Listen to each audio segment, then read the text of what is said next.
I'm flying all over the place here today with the camera, and that's great.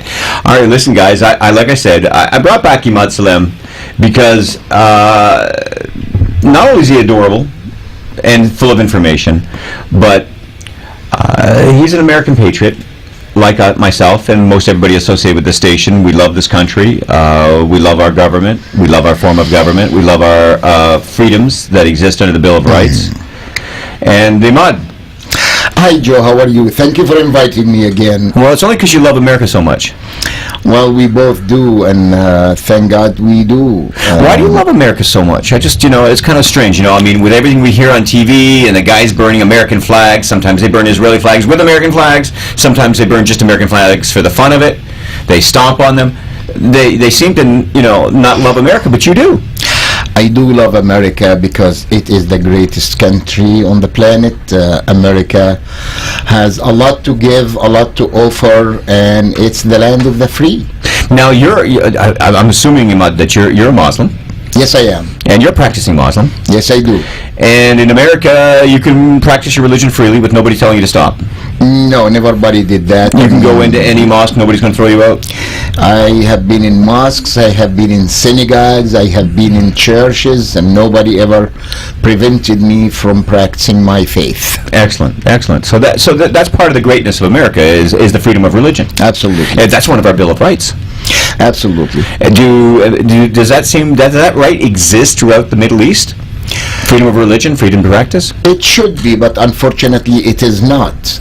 Sadly, that there is a lot of people who have very corrupted ideology, and they start to squeeze the Christian Coptics, and they start to squeeze the Jewish people who lives in their countries, and that's a very wrong ideology. You actually have personal experience dealing with people who have corrupted Islam for their own reasons, whether it be money, power, or just a desire to be mean.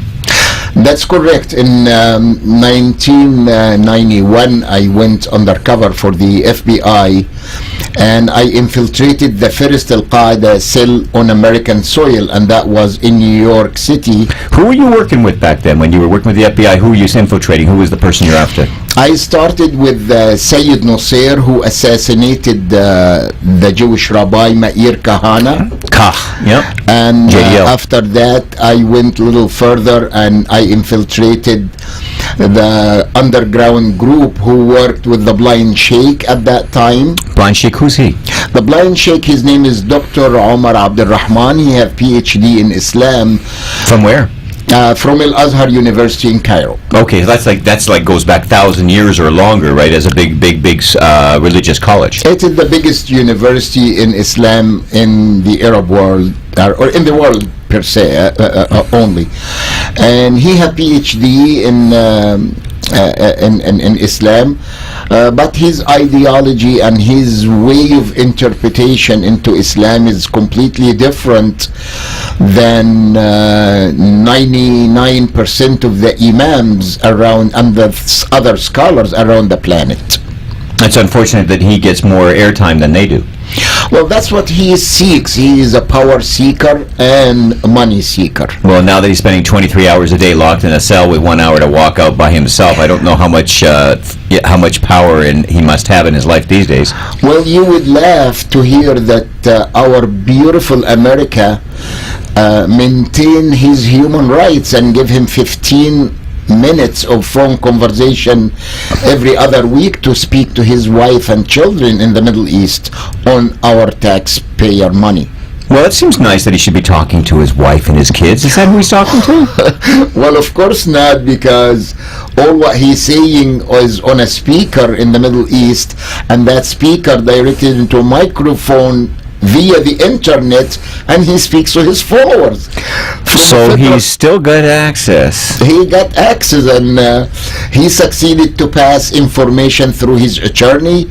He succeeded to pass information. Yeah, but she got into all sorts of trouble for that, didn't she? She got 10 years in a federal prison. Wow. But 10 years in a federal prison. Doesn't sound like fun. It's not fun, but President Obama was so considerate, and he released her after 7 years. That's still a good long time in jail. For compassionate reasons. I would be compassionate just because she's dumb. No, she's not. You think she knew what she was doing? No, she is very smart. You think she knew what she was doing, though? She cross-examined me for almost 2 weeks on the stand in 1994 during the Day of Terror trial. So you think she kind of knew what she was doing? She is very cunning. She is very smart. So she wasn't an innocent victim of the Sheik? No, she was not. Oh, well, that's unfortunate that she's an idiot. And obviously didn't love the American way. Because the Sheik's followers aren't really pro-American, are they? No, they are not pro-America nor pro-Christians or nor pro-Jewish. They just follow what their spiritual leader instruct them to do. Now, I understand that he's not so well, healthy-wise. He had the best doctors in the world monitoring his diabetic condition, his blood pressure, and they feed him well. They kept him alive in prison now for 24 years. So what do you expect? Now, when he first came here back in the 90s, how did he get here? That was a nice gesture by our CIA after he helped them against the Russian invasion to Afghanistan. And once the Russians lost their war and they left Afghanistan, he requested as a reward for his cooperation to come to America to conduct his mission from New Jersey. Instead, he turned around and bit the hand that was feeding him. Little do they know that once they put him in New Jersey, he started to get orders of assassinations. He ordered assassination of Mustafa Shalabi, which one of the Muslim imams, over $1 million, and then the assassination attempt over Ariel Sharon, which it never went through, it failed, and then the successful assassination of Meir Kahane, and then the order of the first 1993 World Trade Center bombing, and then after that he gave his blessing to the 5 bombs we were building in the safe house in Queens to blow up the landmarks in New York. Wow, little thunder in the background to give emphasis on that little little bomb expert. Now, ultimately, the bombs were finished off by a guy named Ramzi Youssef, right? That is the 1993 bomb of the World Trade Center. And they ultimately killed American citizens. It killed 6 people, which I dedicated my first book to these 6 victims. That's right. You have a book that's currently out there, and you can get it on Amazon.com. What's the name of that book? It's called Undercover, and it tells the real story behind the 1993 World Trade Center bombing and what really happened on my tongue through my experience with the bad guys, with the FBI, and so Emade, this guy, this blind sheik, this Abdel Rahman, doesn't sound, even from his name alone, doesn't sound like a really friendly guy. No, he is a self-centered, narcissistic.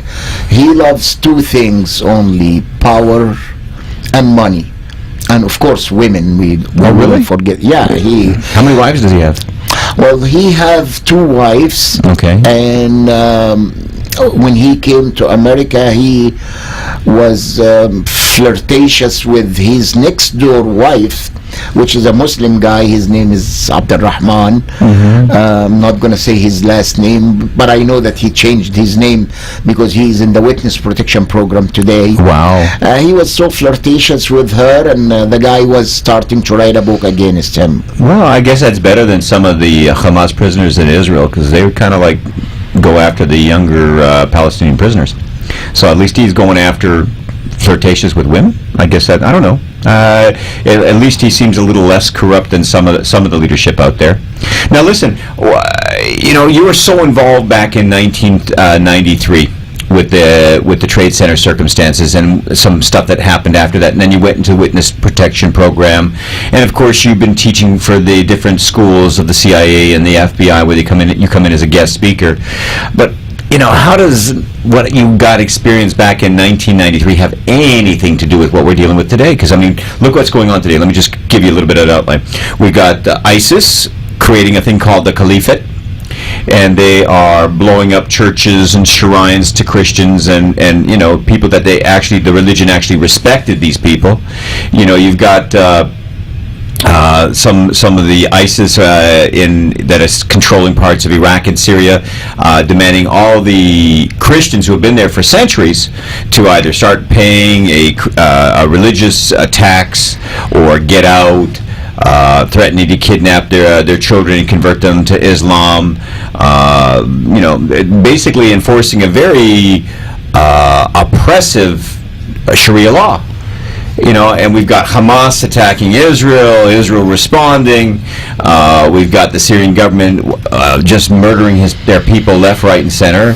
And now we have issues with, other stuff going on with Baghdad on the table right now, and we got Iran jumping into Iraq. I mean, things are pretty much blowing up. And we had the Muslim Brotherhood controlling a country for a short period of time, other than Turkey, because the Muslim Brotherhood controls Turkey. They got thrown out by the Egyptians, and the army came in as a savior to try to correct them. They've had their elections, but just the same, we've got a volatile Middle East going on right now.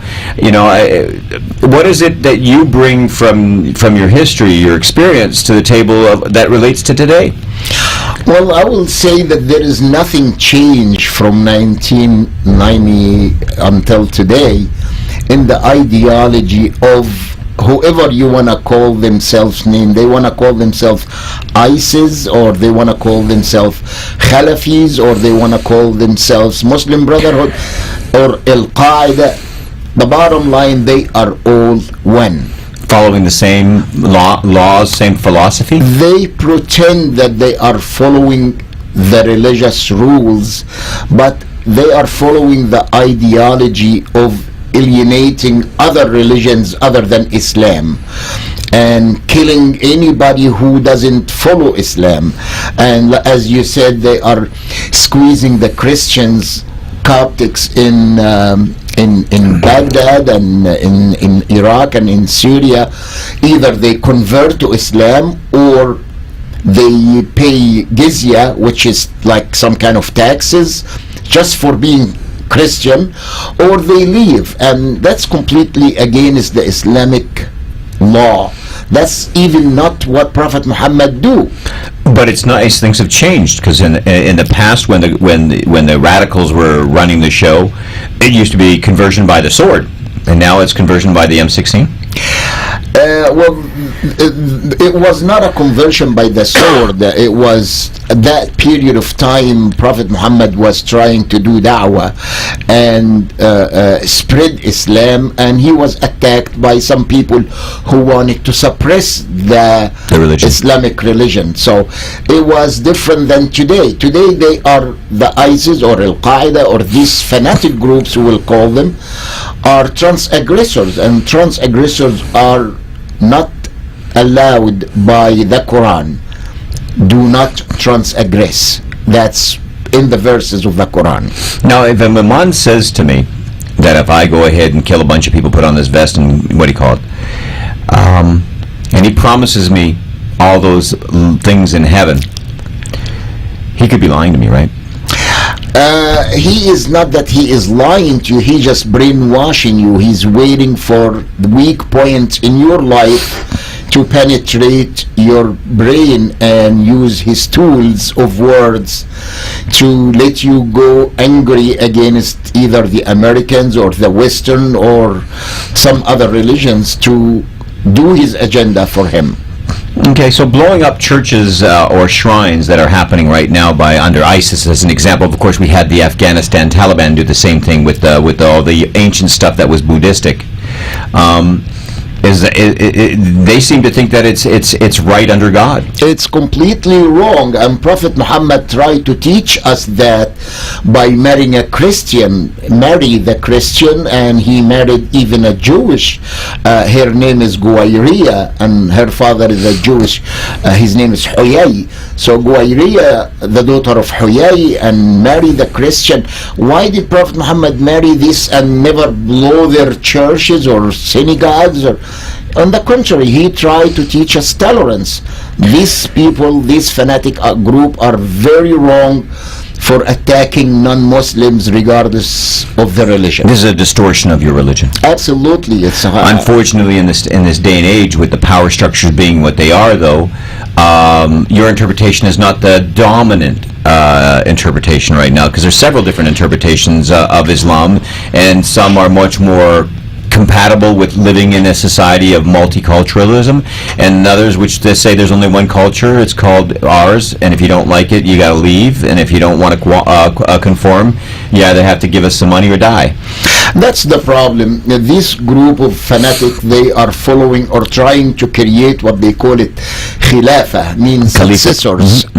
Khilafah means successors. They wanted to be successors of Prophet Muhammad. However, they are following some hadith, which is what Prophet Muhammad said, and some sunnah, which what Prophet Muhammad did. The hadith and sunnah have been documented, I will say, a couple of 100 years later after Prophet Muhammad's death. He died at the year 11, and then there is somebody by the name Bukhari and another imam by the name Muslim start to document what the hearsaying events and behavior of the Prophet. I'm not negating or doubting what Prophet Muhammad said or did, but I'm doubting the medium who transferred the words for 200 years, either due to his lack of memory, or maybe he have some agenda to manipulate the words, or just he cannot remember. So you cannot come today to say, I'm gonna rule the world with My interpretation. exactly. You know, some things are black and white, some things are gray. Now listen, I've been teasing everybody, supposedly, that since the 1990s, you've been really on top of what's going on in the Muslim world, the American Muslim world. Correct. And what's going on in American politics is something that you breathe and eat, I believe. Is that correct? That's correct. So I've been teasing everybody because I said that you know the truth about Benghazi. And it doesn't seem to be coming on the radio or the TV, and I've heard lots of different stories, but I understand that what we hear about Benghazi is not the truth. Well, I think there is no secret about Benghazi, because right after the Benghazi event happened, there is a group called Omar Abdurrahman Brigade. Abdul Rahman Brigade? Isn't that the guy that you testified against? The blind sheikh? Yes. Why would they have anything to do with Libya? Well, they are gathered there because we kicked them out of Afghanistan, so they went to Libya and they gathered themselves again, and their main mission is to have somebody valuable enough to exchange him for their spiritual leader, the blind sheikh. So they were trying to kidnap the council. What was his name? The ambassador. What was his name? Our ambassador, Yeah, Stephen. Stephen, that's right. Yeah, and they announced at that time, that's why I said it's not a secret. They said, we are Sheikh Omar Abdurrahman Brigade, and we're going to do what it takes to release him. And now, were they supposed to kidnap him? This was their intention? I think that was their intention, to kidnap our ambassador, and then they bargain with our government and try to exchange him for the blind sheikh. Now, for some reason, I remember some article, whether it was true or not, that that this was actually a negotiated Black Flags Op. I don't have first-hand knowledge of that Black You weren't Flag there, huh? Ops. I wasn't there. But what I think is that this blind sheikh brigade has some kind of arrangement to go there, and there is so many things when our CIA operative in the neighborhood tried to get involved to stop them, they got ordered to stand down and not to go protect our ambassador. Not the exact, well, the stand down, the concept of stand down, because they've already come across that. Nobody said the word stand down. Okay, stop, don't go, don't defend our ambassador. It makes me think twice that why our government did not send really help quickly. What does the Arab world say?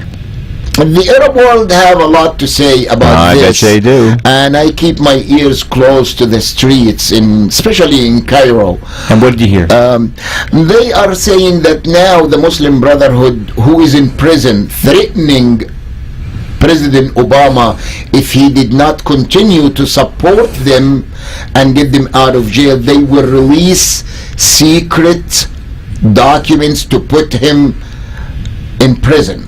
Now, that is the verbatim word in the newspaper in Cairo. Which newspaper is that? Al Ahram newspaper. So in Al Haram, they're saying that the Muslim Brotherhood are locked up in jail, are saying that they conspired with somebody in the American government to get the council in order to use him as a bargaining tool to get the sheikh released. Not exactly. They said that Khairat al-Shatir, which the Muslim Brotherhood third guy in command after President Morsi, Right. threatening President Obama if he stops supporting the Muslim Brotherhood, they will release secret documents to put him in prison.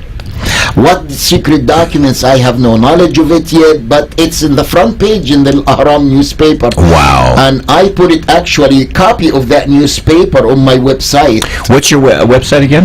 It's called emadsalem.org. Yeah. So emadsalem.org. I understand a lot of people like to listen to your blog. They read your blog because they feel that you've got something to say. Is that not correct? It goes up and down according to the events. Once you have some terrorist activity, which we have a lot these days, my rating goes up and I see a lot of hits on my website.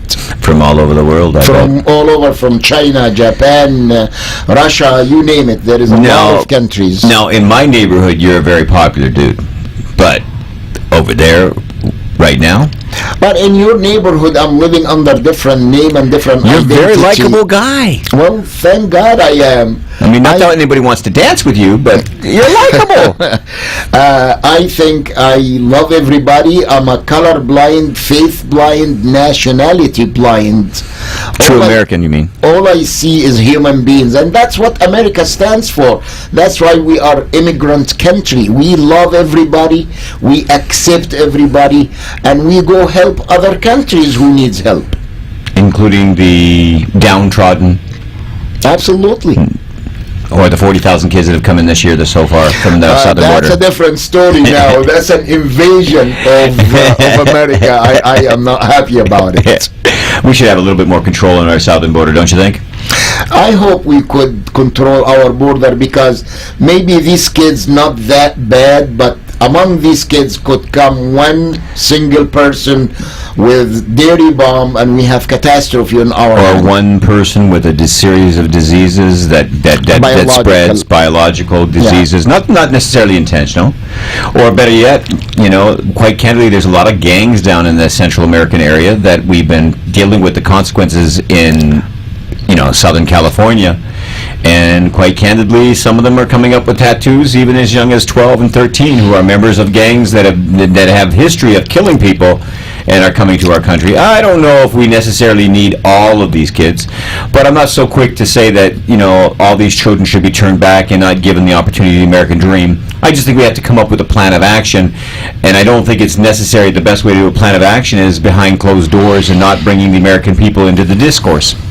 Right now, Obama's making decisions through his immigration department on how to handle these kids and where to send these kids. And I'm not so sure that doing it with not discussing it to the communities and not bringing them into the process is a good way. I think it's created a lot of distrust, which I think there's a lot of reason to distrust anybody's government, including our own, even though ours is better than the average. But it's a big concern. It's definitely a big concern. So, pretty much the followers of Abdel Rahman, the blind sheik, are the ones that did Benghazi. They announced that. It's not a secret. They said, we are Sheikh Omar Abdurrahman Brigade and we're going to do whatever it takes to free him. And I heard lately that our administration moved him from his prison, which he spent the last 24 years, into a hospital. And I hope that is not a preparation for some kind of compassionate transfer or release. Now, Abdul Rahman is who to Al-Qaeda? I mean, we hear about Osama bin Laden. We hear about Muhammad, the guy that was the actual architect who brought about the World Trade attack. How does the blind sheik fit into this? He have a PhD in Islam, and that give him the power of fatwa. And what is a fatwa? Fatwa is an Islamic order. That means when Muhammad Atta wanted to blow up the Twin Tower in downtown Manhattan, he have to ask the blind sheikh, which is the spiritual leader, they call him the Prince of Jihad. Right. Is it illicit or not illicit? Is it permissible to blow up these towers or not? And I asked him that question on tape. Who did you ask? I asked the blind sheikh. Okay. On tape, I said, do you think blowing up the United Nations building is permissible or illicit? He said, it is not illicit, but it's better to blow up something in the American army. It's a different suggestion. Wow. So that is what fatwa is. Now, this is a guy that got brought to the United States, being offered the American dream, and instead of reaching out, well, he did reach out and grab a few American dreams, the women that he flirted with, right? But with the exception of the girls that he reached out and touched in America, the only dreams that he had were those of killing people. Unfortunately, we have to understand, and I say our administration have to understand that these evildoers cannot maintain their promises. I'm sure when he came to America, he promised and swore allegiance to American people and the American land, but he turned quickly against America and ordered assassination and so on. Now, his status here in America, he was never a citizen, was he?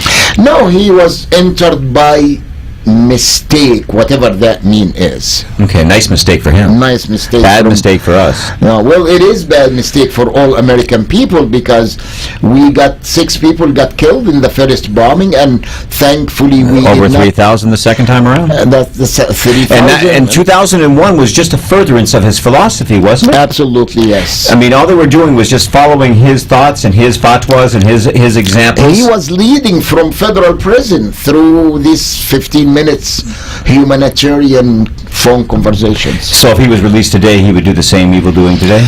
Well, he will continue to do what he always did, and they will be so happy to have him to bless the 5 leaders from the Taliban who just got released last month. Wow. And, so he must be a really hateful schmuck. He is full of anger. He lost his vision when he's young. He is full of hatred, and he don't like other religions. He don't like Americans. He pretend that he does. So ISIS is not too far from his philosophy then? They following his rules and regulations. So if ISIS does grow, ultimately speaking, after Jordan and after Iraq, and I guess after Saudi Arabia, who's next? I pray to God that we don't allow ISIS to grow, because that's going to come to bite us in American soil, on American soil. So they're coming for us. Well, that's their goal. They announced it's not a secret. Why don't they like us? I think Americans are really nice people. Because they want it to be like us, but they deny it, and they live the denial, and they seek the power through the so-called jihad. I saw that big expensive gold Rolex on that guy's arm. The guy, what was that guy who's the new leader of ISIS, of the Caliphate? Exactly. He was in our Guantanamo Bay, and for whatever reason, our administration released him to go compose this fighters. We had this sucker in lockdown and we let him go? Yeah, he was in Guantanamo, and then we released him. No, that's embarrassing. It is embarrassing. Well, if these 5 Taliban leader, you think they are not leading ISIS from No, Qatar? but we can drone them. Oh, we can do a lot of things, but it depends on our administration, please. You know, the Israeli, the reporters in the Middle East for the Gaza conflict right now, they love to make the comment, can you hear that in the background? Can you hear that in the background? And you hear this buzzing sound. It sounds a little bit like a small derringer. I mean, dirigible. The Goodyear blimp. Have you ever had it cross on top of you? It sounds like the engines of the Goodyear blimp. Just a little bit quieter. And you can hear it in the background. The drones. Right. And you're not really frightened if you're 30 feet underground in a little hole. No, I'm used to that. I'm an ex-military, so... You never went and hid in a hole. Yeah, well, we did. You dug trenches. You never hid in a hole. Well, we did dig ditches. We have been in war. We have been in situations.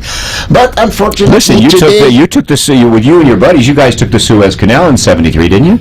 Yes, we did. You actually got the first chance to meet Israelis face to face. I did face the first group of war prisoners in Cairo when they captured them, and it was a shocking experience for me. Actually, I write on it in my book. The book. And I said that for the first time, and actually I have a picture of this group posted in my book. And so you found out that we don't have horns and tails? I'm being Jewish being here. I don't have a horn and a tail. I'm a little horny, but not on no tail. It is funny to say that, because we always in Egypt, when we were growing up, how the caricature of the Jewish individual looks like. Two little horn, a little tiny midget, and a big tail with a spear at the end of that tail. And it became an impression that the Jews are demons. Well, listen, okay, you think that's funny. I remember when I was dating a girl in college, and she was a Southern Baptist, and she was a good girl from Georgia. And at one point in time, she was looking around for the 666, because she was told that all nice Jewish boys had 666 on their scrotum. That's America. And that's, of course, when I was in college several decades ago. But I'm still not sure that people in Georgia don't still believe that there's 666 on the scrotum. I don't know. We'll find out. I think there is a lot of changes since that time, and you know that Jews do not want to rule the world. Well, Jews wanted to rule a certain part of the planet. It's called Israel, bro. It started with Israel and expand to the rest of the planet. I don't know what Israel's doing going back in there to the Gaza Strip. When I look at the Gaza Strip right now, listen, back in the day when the Israelis had it, I remember I was there in the early 70s, and I was there again in the early 80s when the Israelis still had control of the environment in the Gaza Strip. And you go down there and you have some great hummus, and you go to the vegetable market and get things cheaper than you can get them in Tel Aviv. It was fun to go down there, and people were friendly. I just don't think it's very friendly towards Israeli today. I don't think the Palestinians really want them in there. Neither the Palestinians want the Jews there, nor the Jews want the Palestinians there. Well, there's a joke is that a Jew can get into Gaza, he just can't get out. Yeah, exactly. That kind of conversation still exists here today. It does. They're all hiding in these little spider holes, just like Saddam Hussein, another great Muslim leader. The nickname was the Marmaduke or something like that. He was they thought of himself as a great conqueror. Yeah, he was trying to mimic one of the famous Nasser Salahuddin. Saladin, there you go. He was trying to mimic him in his leadership, but unfortunately he was corrupted. He was evildoer as well. Corrupted. Yeah. Power, money. I'm so glad that he's gone, but I'm not glad that we lost hundreds of thousands of people from the Iraqi citizen and American soldiers. Now, that just brings another point. In Gaza right now, they're complaining about over 1,000 Palestinians have been killed in several weeks of fighting. That's almost 3 weeks at this point in time. My understanding is that, according to conservative estimates, the collateral damage to civilians in Iraq was like 40,000 people. Well, this is all numbers I'm not familiar with, but 1,000 people in 1 week or 2 weeks is a substantial amount of people. It's a lot of life being lost. Do you believe the numbers? I don't believe the numbers, because it's a media war now.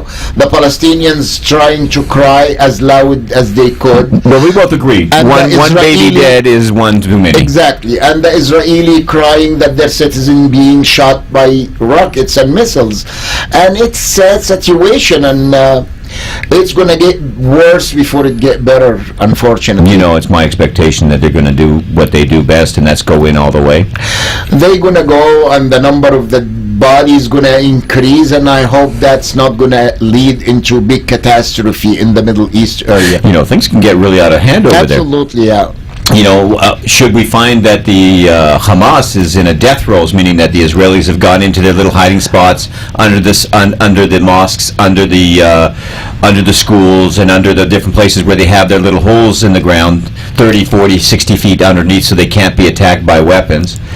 If they go in to get them, Hamas is not the major problem. You got so many other problems to worry about. like Hezbollah. they could go ahead and get organized. Hezbollah did not get the green light yet from Iran to interfere, and then Israel has to have another front to fight. And that they also have those same tunnels that are going underneath Lebanon into Israel. They do have the tunnels, and that's how they really fought against Israel.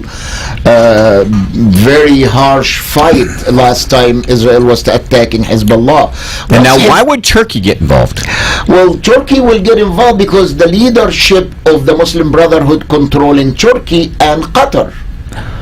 Muslim Brotherhood's running those shows. Yes, so And Hamas? Hamas is the military arm for the Muslim Brotherhood, and the Muslim Brotherhood and Hezbollah is the military puppeteer, the military puppet for the puppeteer of Iran, Right. controlling Hezbollah. So when you start to move all of these people around against Israel and move them together, we're going to have catastrophe in the Middle East, especially after the vacation of 4 months was given to Iran by our great administration. Big mistake, huh? It's a big mistake. We'll give them allowance to get some kind of big weapons to fight back, and it's going to be a big disaster in this 4 area. more months is enough time for them to put together a nuclear bomb? I think it's enough for them, but that's not the main concern. The atomic bomb is not the main concern. They have today something called EMP. Electromagnetic pulse. Thank you. You are so on the pulse. I'm trying to be. The electromagnetic pulse bomb, if it went off somewhere, it will paralyze that The whole country. society, absolutely. And I believe that Iran has that by now from our nice, unfriendly Putin, and it's bad. My understanding is Putin's really smart. He likes to do things through third parties. I believe it was Belarus that actually did the transfer of these things, even though they may have been Russian in origin. But a lot of stuff that's been sent out that the Russians don't want to have their dirty hands on, they sell it through Belarus or other eastern capitals that they used to have control of and still have strong influence in. When you look at the background of Putin, he is a former KGB. So what do you expect him to do? Swim? He is a scum. I don't want to even call Oh, don't radio. listen. The last person that came up against him got given a little drink of radioactive isotopes. I know that guy. So don't think you're above it. So be careful. Be Well, careful. if- You're not that far from him. He's only an order away. I understand that he is a former KGB operative. He knows how to do, what to do, when to do. The word is ruthless. Absolutely at this time, and I hope our administration understand that and treat him accordingly, and hopefully they can stop him. You know, I feel really bad for our administration because I have qualms with certain things. Obama Hussein Barack Hussein Obama. Barack Hussein. Barack Hussein Obama. Come on, you got to give his last name. It's there. Obama. Just because you want to mention Hussein all the time, you naughty boy, you. The reality is that NATO has been emasculated, downsized. It's become an administrative organization, not a real effective military organization on any real level. They do maneuvers together, say, hey, I can dance, can you dance too? But they don't really do anything anymore. They don't have any power anymore. If Russia wants to go all the way over Lithuania, let's take Moldova while we're there. Hey, Georgia, I'm going to slap you down. NATO's going to sit there and go, this is terrible. Well, I will also throw the blame on our allies around the world. Only America gotta carry the burden, and everybody's Yeah. standing back and looking and condemning and objecting. I need to see some muscles behind the NATO, which has become Fluffy. very, very non-existence today. They got a great size administration. They got millions of dollars spending for people to be secretaries and administrative offices in Belgium. I think Yeah, it's but great. when they are needed in a situation like Ukraine, they are not there to be fined. Yep, yep. Listen, we've got 3 more minutes left here to talk, so we don't have so much to go on. But, we've been talking a lot about what's going on in Gaza. And we've been talking, and we've got the original provocateurs from Turkey talking about taking a big boat and coming over to visit Gaza. Yeah. The last big boat they came, they said, "Oh, we're bringing humanitarian aid." When they opened it up, they had nothing except for some outdated drugs, but they didn't have even that. It was really just a provocative boat. They've got the number 2 Marva or whatever it's called, number 2 coming at them. And it appears that they're trying to negotiate with the Turkish government to bring the Navy.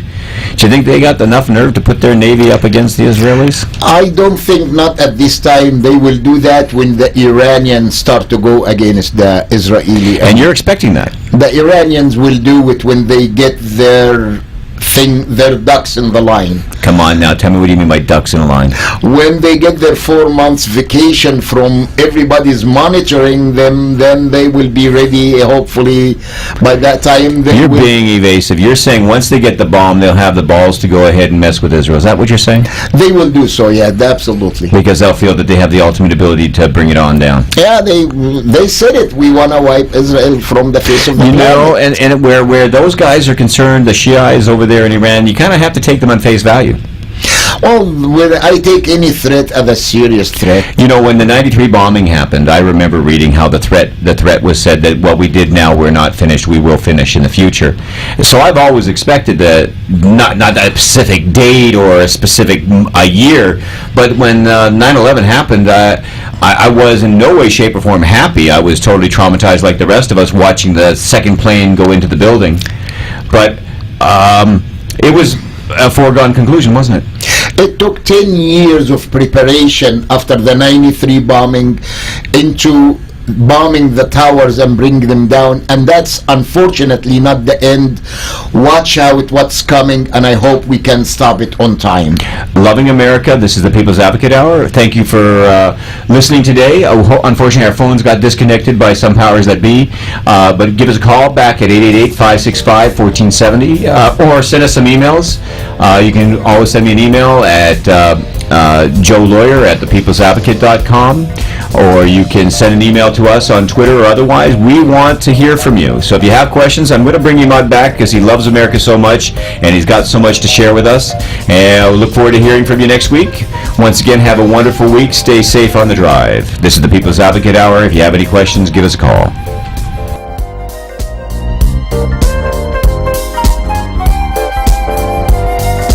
You have been listening to the People's Advocate Hour with Attorney Joseph Bryan. Join Attorney Joseph Bryan next week on the People's Advocate as you need to know your rights when it comes to bankruptcy or foreclosure. You can also contact our office at 954-889-7443 for a free consultation.